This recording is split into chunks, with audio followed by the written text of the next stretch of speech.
Santo Domingo de Guzmán, fundador de los dominicos. 8 de agosto. A los 14 años se fue a vivir con un tío sacerdote en Palencia, en cuya casa trabajaba y estudiaba. La gente decía que en edad era un jovencito, pero que en seriedad parecía un anciano. Su goce especial era leer libros religiosos y hacer caridad a los pobres. Por aquel tiempo vino por la región una gran hambre, y las gentes suplicaban alguna ayuda para sobrevivir.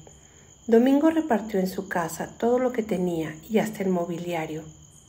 Luego, cuando ya no le quedaba nada más con que ayudar a los hambrientos, vendió lo que más amaba y apreciaba, sus libros, que en ese tiempo eran copiados a mano y costosísimos y muy difíciles de conseguir. Y con el precio de la venta ayudó a los menesterosos. A quienes lo criticaban por este desprendimiento les decía: no puede ser que Cristo sufra hambre en los pobres, mientras yo guardé en mi casa algo con lo cual podía socorrerlos. En un viaje que hizo acompañado a su obispo por el sur de Francia, se dio cuenta de que los herejes habían invadido regiones enteras y estaban haciendo un gran mal a las almas.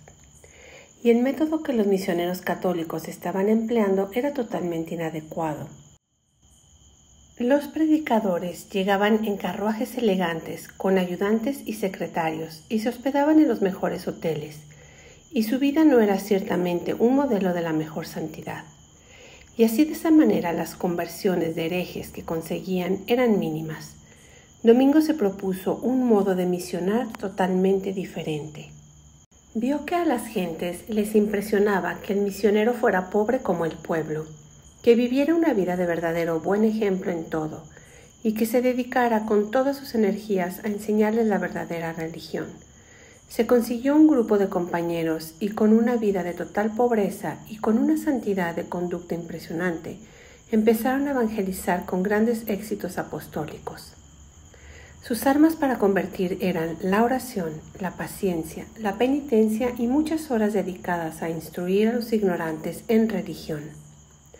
Cuando algunos católicos trataron de acabar con los herejes por medio de las armas o de atemorizarlos para que se convirtieran, les dijo: es inútil tratar de convertir a la gente con la violencia.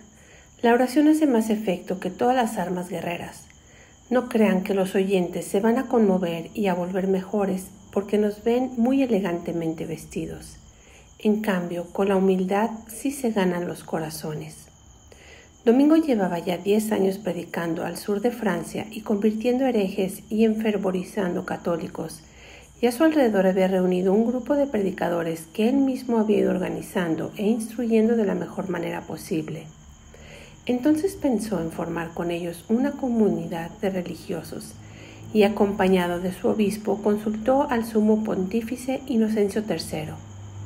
Al principio el pontífice estaba dudoso de si conceder o no el permiso para fundar la nueva comunidad religiosa, pero dicen que en un sueño vio que el edificio de la iglesia estaba ladeándose y con peligro de venirse abajo, y que llegaban 2 hombres, Santo Domingo y San Francisco, y le ponían el hombro y lo volvían a levantar. Después de esa visión, ya el Papa no tuvo dudas en que sí debía aprobar las ideas de nuestro santo. Y cuentan las antiguas tradiciones que Santo Domingo vio en sueños que la ira de Dios iba a enviar castigos sobre el mundo, pero que la Virgen Santísima señalaba a 2 hombres que con sus obras iban a interceder ante Dios y lo calmaban. El uno era Domingo y el otro era un desconocido, vestido casi como un pordiosero. Y el día siguiente, estando orando en el templo, vio llegar al que se vestía como un mendigo, y era nada menos que San Francisco de Asís. Nuestro santo lo abrazó y le dijo: los 2 tenemos que trabajar muy unidos para conseguir el reino de Dios. Y desde hace siglos ha existido la bella costumbre de que cada año, el día de la fiesta de San Francisco, los padres dominicos van a los conventos de los franciscanos y celebran con ellos muy fraternalmente la fiesta. Y el día de la fiesta de Santo Domingo, los padres franciscanos van a los conventos de los dominicos y hacen juntos una alegre celebración de buenos hermanos. En agosto de 1216 fundó Santo Domingo su comunidad de predicadores, con 16 compañeros que lo querían y le obedecían como al mejor de los padres. 8 eran franceses, 7 españoles y 1 inglés. Los preparó de la mejor manera que le fue posible y los envió a predicar, y la nueva comunidad tuvo una bendición de Dios tan grande que a los pocos años ya los conventos de los dominicos eran más de 70 y se hicieron famosos en las grandes universidades, especialmente la de París y en la de Bolonia. El gran fundador les dio a sus religiosos unas normas que les han hecho un bien inmenso por muchos siglos. Por ejemplo, estas. Primero contemplar y después enseñar, o sea, antes dedicar mucho tiempo y muchos esfuerzos a estudiar y meditar las enseñanzas de Jesucristo y de su Iglesia, y después sí dedicarse a predicar con todo el entusiasmo posible. Predicar siempre y en todas partes. Santo Domingo quiere que el oficio principalísimo de sus religiosos sea predicar, catequizar, tratar de propagar las enseñanzas católicas por todos los medios posibles. Y él mismo daba el ejemplo. Donde quiera que llegaba, empleaba la mayor parte de su tiempo en predicar y enseñar catecismo. La experiencia le había demostrado que las almas se ganan con la caridad. Por eso todos los días pedía a nuestro Señor la gracia de crecer en el amor hacia Dios y en la caridad hacia los demás, y tener un gran deseo de salvar almas. Esto mismo recomendaba a sus discípulos que pidieran a Dios constantemente. Los santos han dominado su cuerpo con unas mortificaciones que en muchos casos son más para admirar que para imitar. Recordemos algunas de las que hacía este hombre de Dios. Cada año hacía varias cuaresmas, o sea, pasaba varias temporadas de a 40 días ayunando a pan y agua. Siempre dormía sobre duras tablas, caminaba descalzo, por caminos irisados de piedras y por senderos cubiertos de nieve. No se colocaba nada en la cabeza, ni para defenderse del sol, ni para guarecerse contra los aguaceros. Soportaba los más terribles insultos sin responder ni una sola palabra. Cuando llegaban de un viaje empapados por los terribles aguaceros, mientras los demás se iban junto al fuego a calentarse un poco, el santo se iba al templo a rezar. Un día en que por venganza los enemigos los hicieron caminar descalzos por un camino con demasiadas piedrecitas afiladas, el santo exclamaba: «La próxima predicación tendrá grandes frutos, porque los hemos ganado con estos sufrimientos». Y así sucedió en verdad.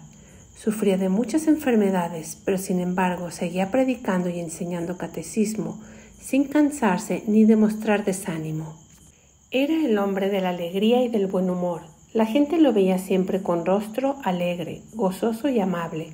Sus compañeros decían: de día nadie más comunicativo y alegre, de noche nadie más dedicado a la oración y a la meditación. Pasaba noches enteras en oración. Era de pocas palabras cuando se hablaba de temas mundanos, pero cuando había que hablar de nuestro Señor y de temas religiosos, entonces sí que charlaba con verdadero entusiasmo. Sus libros favoritos eran el Evangelio de San Mateo y las cartas de San Pablo.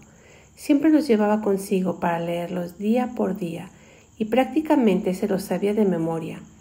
A sus discípulos les recomendaba que no pasaran ningún día sin leer alguna página del Nuevo Testamento o del Antiguo. Los que trataron con él afirmaban que estaban seguros de que este santo conservó siempre la inocencia bautismal y que no cometió jamás un pecado grave.